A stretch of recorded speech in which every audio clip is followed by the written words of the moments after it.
Азийн хөгжлийн банкны санхүүжилтээр онцгой байдлын ерөнхий газраас хэрэгжүүлж буй гамшигын эрсдлийн үнэлгээ, гамшигын эрсдлийг бууруулах төлөвлөлтийг уялдуулах баруун бүсийн сургалт энэ өдөр Ховд аймагт эхэллээ. Сургалтаар гамшигын эрсдлийн үнэлгээний үр дүнг танилцуулж, түүнд суурилсан гамшигын эрсдлийг бууруулах орон нутгийн хөгжлийн бодлого төлөвлөлттэй уялдуулан ажиллах талаар мэдээлэл хүргэж байна. Сургалтанд Ховд, Увс, Баяуулгийн, Говь Алтай, Завхан, Баян Хонгор аймгийн засаг даргын тамгын газрын хөрөнгө оруулалт хөгжлийн бодлого төлөвлөлтийн хилцээний дарга онцгой байдлын газрын удирдлагууд болон мэргэжилтнүүд төрийн болон төрийн бус байгууллагын төлөөлөл оролцож байна.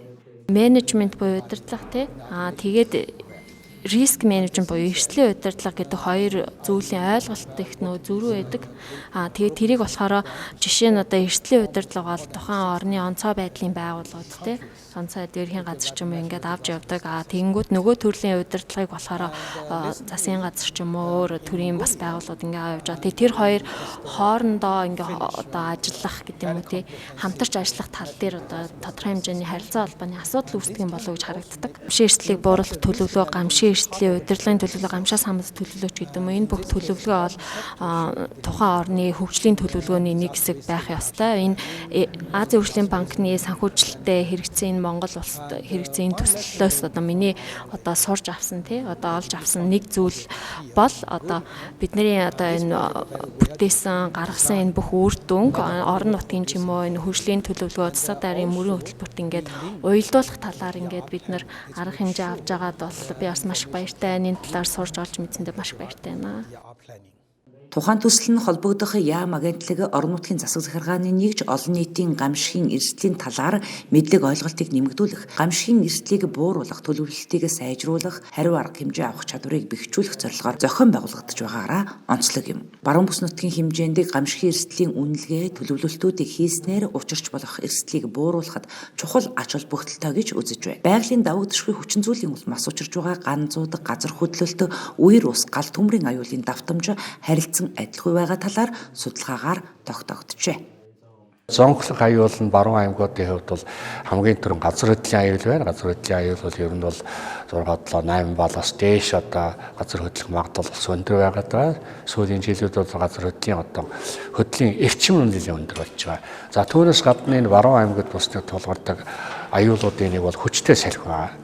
Хүчтэй салхи, шорон шуурга гэсэн аюулууд байна. За одоо бид нар энэ төслийн хүрээнд Ховд аймгийн хувьд одоо эрсдлийн үндэгээ хийсэн. Ховд аймгийн одоо эрсдлийн үндэгээний үр дүнгээс харахад тухайлбал одоо хэдийгээр үерийн аюул харьцангуй бага ч гэсэн энэ дотор шар усны үерийн аюул бол нэлээд их байна гэж тооцогдсон байж байгаа. Энэ мэтлэнгийн одоо аюулууд одоо хүчтэй салхи, шорон шуурга, за газар хөдлөл гэсэн энэ аюулууд дээр нь тэр шар усны үер гэсэн юм аюулууд бол одоо Ховд аймгийн хувьд бол зонхлох аюулууд болж байгаа. Ер нь нэгэ цаашдаа уур амьсгалын өөрчлөлтөөс улбаалan тийм ээ одоо манад энэ хурд хүнсний хэмжээ багасч байна.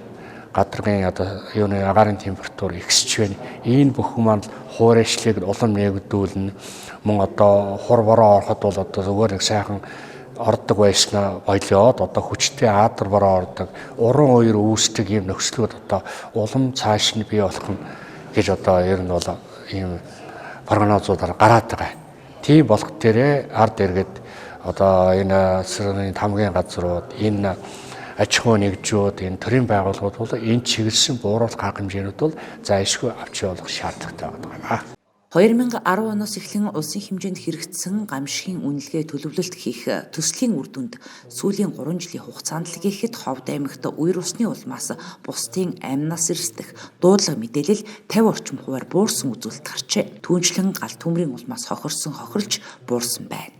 За энэ сургалтаар бол мэдээж олон улсын хэмжээнд гамшигын эрсдлийн үнэлгээг хийх одоо шилдэг мэргэжилтнүүдийг тийм ээ нэгдүгээрт бол урьж авч ирсэн. Хоёрдугаарт бол энэ чиглэлээр одоо шинжлэх ухааны эрдмийн зэрэг хамгаалсан одоо ийм одоо сургагч багш нарыг одоо Ховд аймагт урьж авч ирж энэ сургалтыг бол зохион байгуулж байгаагаараа нэлээд одоо тийм ач холбогдол өгсөн ийм сургалт юм аа. Тэгэхээр бид нар энэ одоо 3 өдрийн сургалт буюу 2015-наас 18-ны өдрийн хооронд зохион байгуулагдж байгаа энэ сургалт хамтарлсан одоо энэ уулзалт харилцаагаар бол хэд хэдэн зүйлийг бол одоо шийдвэрлэхээр байгаа. Нэгдүгээрт бол энэ баруун бүс нутгийн хэмжээнд гарсан одоо гамшиг буюу гамшиг осол буюу энэ гал төв байгалийн одоо давагдчихгүй хүчний зүйлээс учирч болох ган зууд тийм ээ одоо аянга цахилгаан үер уснаас үсний тодорхой баримтууд хүний буруутай үйл ажиллагааны улмаас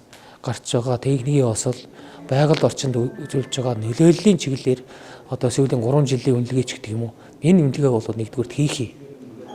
Энэ үнэлгээн дээр үндэслээд 2023 оны төсөв баталгацгаас өмнө орон нутгийн төсөв баталгацгаас өмнө бид нар бол одоо 2023 онд хийх ажлаа бол төлөвлөлттэй гол нь чухал байгаа юм аа.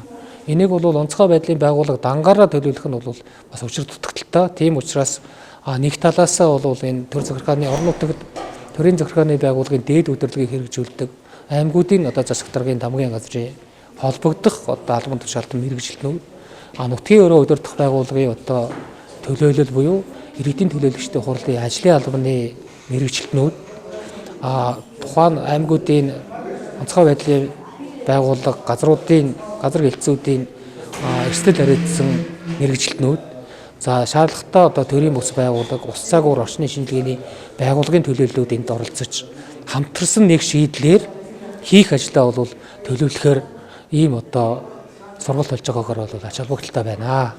Сургалтаар гамшигын эрсдлийг төлөвлөх чиглэлд гадны улс орнуудын тэргүүн туршлагуудыг хуваалцах, баруун аймагуудад хийсэн эрсдлийн үнэлгээний үр дүнг танилцуулж, бууруулах арга замуудын талаар мэдээлэл хүргэлээ. Ингэснээр орон нутаг бүр учирч болох гамшигын эрсдэлд үнэлгээ хийн, эрсдлийг бууруулах төлөвлөлтийг хөгжлийн бодлого төлөвлөлтөнд уялдуулан тусгаж, эрсдлээс урьдчилан сэргийлэх чиглэлд бодиттой арга хэмжээг хэрэгжүүлэн ажиллах боломж бүрдэж байна.